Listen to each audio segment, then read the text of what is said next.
بسم اللہ الرحمن الرحیم۔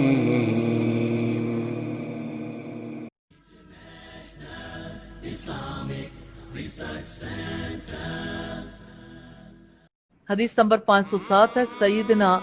ابو ابس روایت کرتے ہیں کہ وہ اس وقت نماز جمعہ کے لیے جا رہے تھے کہ میں نے نبی صلی اللہ علیہ وسلم سے سنا ہے، جس کے دونوں پاؤں اللہ کی راہ میں غبار آلود ہو جائیں تو اس کو اللہ نے دوزخ کی آگ پر حرام کر دیا ہے، یعنی دوزخ کی آگ اسے چھو نہیں سکتی۔ یہ بات اللہ کی راہ کی بات ہے، جہاد فی سبیل اللہ کی بات ہے، لیکن یہاں اللہ کی راہ سے مراد جمعے کے دن پیدل چل کر جانا ہے۔ اگر بہت زیادہ مشقت نہ ہو انسان کے لیے تو پیدل چل کر جانا چاہیے۔ اور ثقفی کہتے ہیں کہ میں نے رسول اللہ صلی اللہ علیہ وسلم کو فرماتے سنا، جس نے جمعے کے روز غسل کیا اور خوب اچھی طرح سے کیا اور جلدی آیا اور خطبے میں اول وقت پہنچا، پیدل چل کے آیا اور سوار نہ ہوا، امام سے قریب ہو کر بیٹھا اور غور سے سنا،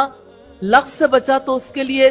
ایک قدم پر 1 سال کے روزوں اور قیام کے عمل کا ثواب ہے۔ بہت بڑا اجر ہے جو پیدل چل کے آئے۔ اور آپ دیکھیں اللہ کے رسول صلی اللہ علیہ وسلم بشیر تھے،